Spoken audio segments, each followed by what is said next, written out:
नमस्कार, आप देख रहे हैं लीजिंग भारत टीवी और मैं हूं आपके साथ आस्था तिवारी। सनातन धर्म जिसकी उत्पत्ति सृष्टि के साथ ही हुई है और सृष्टि के अंत के साथ ही समाप्त होगी। ये बात भारत में रहने वाला हर व्यक्ति जानता है, हर व्यक्ति इस बात से परिपक्व है।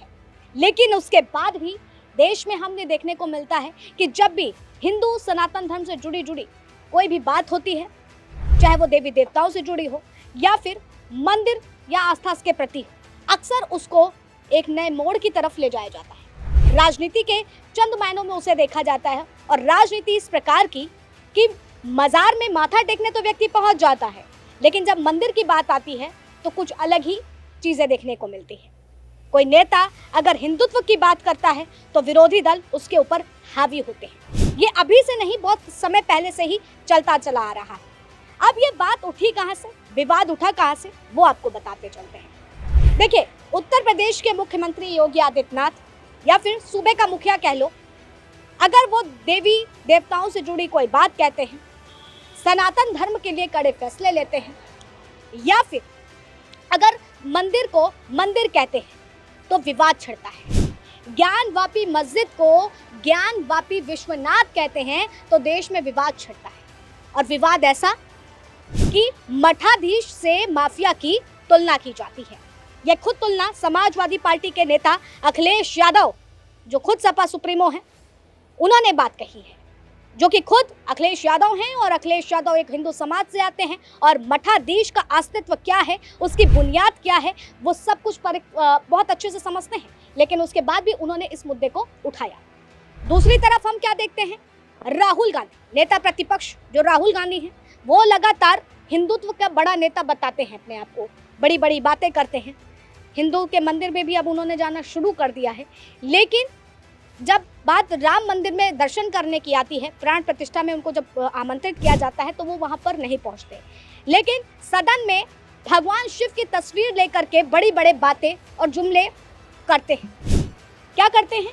ताकि उससे टीआरपी मिल सके और युवाओं को इकट्ठित किया जा सके और हिंदू समाज के लोगों को अपनी ओर एकत्रित किया जा सके। ये सारी चीज़ें टीआरपी के लिए। और मैं आज बात ये इसलिए नहीं कह रही हूँ और ना ही हम हिंदू मुस्लिम करना चाह रहे हैं देश में। हम केवल आपको उस राजनेताओं के उस दोहरे चरित्र से आपका सामना करवा रहे हैं, जो शायद आज के वक्त दो नैयों पर सवार है, लेकिन केवल उसके पीछे की राजनीति होती है चंद वोटों की। उसके पीछे की चीज़ें होती हैं कि किस तरीके से अपने वोटर्स को अपनी तरफ लिया जाए। ये सवाल खड़ा हुआ जब सूबे के मुखिया या यूँ कह लो उत्तर प्रदेश के मुख्यमंत्री सीएम योगी आदित्यनाथ बीते दिन गोरखपुर पहुंचते हैं और गोरखपुर में उन्होंने बयान दिया। बयान क्या था? बयान ये था कि आज ये देश का दुर्भाग्य है कि जिसे हम ज्ञानवापी मस्जिद कह रहे हैं वो साक्षात ज्ञानवापी विश्वनाथ है, ना कि ज्ञानवापी मस्जिद। तो सामने से जो चंडाल होता है वह एक प्रश्न पूछता है कि आप तो अपने आप को अद्वैत ज्ञान के मर्मज्ञ मानते हैं, आप किसको हटाना चाहते हैं? आपका ज्ञान क्या इस भौतिक काया को देख रही है, इस भौतिक काया के अंदर बसे हुए ब्रह्म को देख रही है? अगर ब्रह्म सत्य है तो जो ब्रह्म आपके अंदर है वही मेरे अंदर भी है।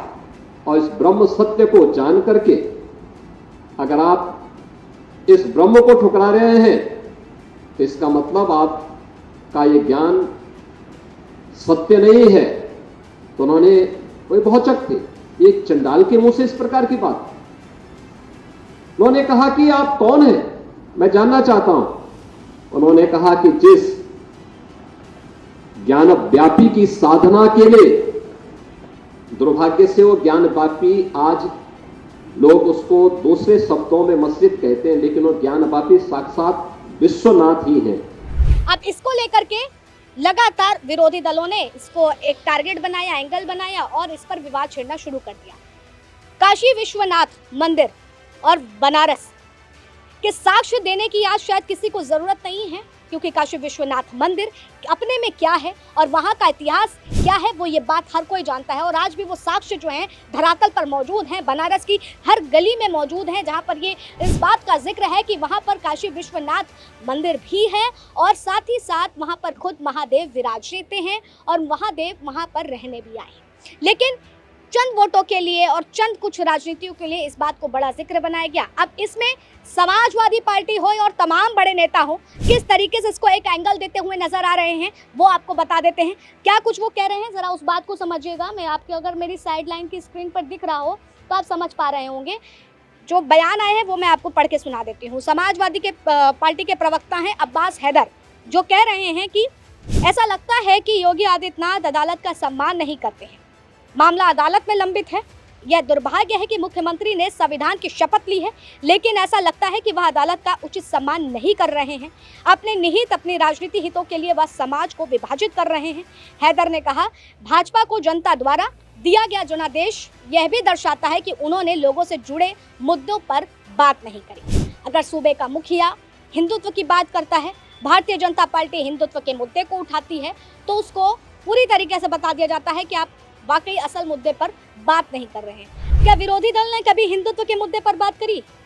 आरक्षण के मुद्दे से लेकर के वो तमाम मुद्दे उठते हैं, लेकिन जब सनातन की बात आती है तो शायद ये राजनेता भी इसी मुद्दे को लेकर के लगातार जो है एक बड़ा मुद्दा बना करके उस पर राजनीति करते हैं। और राजनीति इस पायदान पर चली जाती है तो शायद देश में धर्म से लेकर के, शायद देश के उन तमाम विकास के मुद्दों से लेकर के धर्म बड़ा हो जाता है। हालांकि इस पर पलटवार करते हुए भाजपा के नेताओं ने क्या कहा है वो भी सुन लेते हैं। ऐतिहासिक, पुरातात्विक और आध्यात्मिक साक्ष्य स्पष्ट रूप से संकेत देते हैं कि ज्ञानवापी एक मंदिर है। मुख्यमंत्री की बात को समर्थन करते हुए अयोध्या में हनुमानगढ़ी महंत के राजू दास भी ये बात कहते हैं। यह केवल दुर्भाग्यपूर्ण है, लोग हैं जो ज्ञानवापी को मस्जिद कह रहे हैं। यह स्वयं विश्वनाथ है और काशी विश्वनाथ का मंदिर है। यहाँ तक कि अगर कोई दृष्टिहीन व्यक्ति भी संरचना पर अपना हाथ रखता है तो उसे सनातन के सभी प्रतीकों की अनुभूति होती है। हम लगातार कहते रहते हैं कि यह एक मंदिर है, केवल मूर्ख लोग हैं जो इसे मस्जिद कहते हैं। मंदिर मस्जिद, मंदिर मस्जिद, देश में क्या चल रहा है? केवल मंदिर और मस्जिद। मैंने आपको पहले भी इस वीडियो में बताया कि मैं यहाँ पर कुछ हिंदू मुस्लिम करने के लिए आपको सामने नहीं आ रही हूँ। मैं केवल उन मुद्दों को उठा रही हूँ जो आज विरोधी दल के नेता इस मुद्दे पर बोल रहे हैं। जब सूबे के मुख्य आदित्यनाथ ये बात कह देते हैं कि ज्ञानवापी विश्वनाथ है, ना कि ज्ञानवापी मस्जिद है, उसके अस्तित्व को बहुत ही लंबे समय से कोर्ट में लड़ाई भी चल रही है। और अब बीते साल देखा गया कि किस तरीके से वहाँ पर पूजा अर्चना भी जो ज्ञानवापी में शुरू हो गई है और वो सारी चीज़ें देखी जा रही है। लेकिन फिलहाल अभी भी जो है मुद्दा वहाँ पर चल रहा है। लेकिन आखिर ये देश कब तक स्वीकार करेगा कि विपक्षी दल जो बाकी धर्म जात की बात करता है लेकिन सनातन धर्म की बात आती है तो वो चुप्पी साध लेता है? ये आखिर कब तक देश सहेगा? और क्या वाकई इस हिंदुत्व इसको अपनाता हुआ नजर आ रहा है? और अगर विपक्ष को बात करनी है तो क्या विपक्ष वाकई असल मुद्दे पर चर्चा करती है? विपक्ष क्या वाकई उन मुद्दों को उठाती है? मैं ना यहाँ पे भारतीय जनता पार्टी की तारीफ कर रही हूँ, ना ही किसी विपक्षी दलों की। मेरा सवाल यह है कि देश में वो तमाम ऐसे मुद्दे हैं जिन पर जिक्र होना चाहिए, लेकिन बात जब सनातन की आती है तो आखिर वो राजनेता क्यों पीछे हट जाते हैं? वो राजनेता जो अपने आप को हिंदुत्व बताते हैं, हिंदू का बड़ा नेता बताते हुए नजर आते हैं, आखिर वो अपने पैर पीछे क्यों कर लेते हैं? क्या चंद वोट पाने के लिए वो अपने सनातन धर्म को भी भूलते जा रहे हैं जो बड़ी बड़े दावेदारी ठोकते हैं? सवाल जायज़ है या नहीं? कमेंट सेक्शन में ज़रूर बताइएगा। फिलहाल तब तक के लिए आप बने रहे लीजिंग भारत टीवी पर।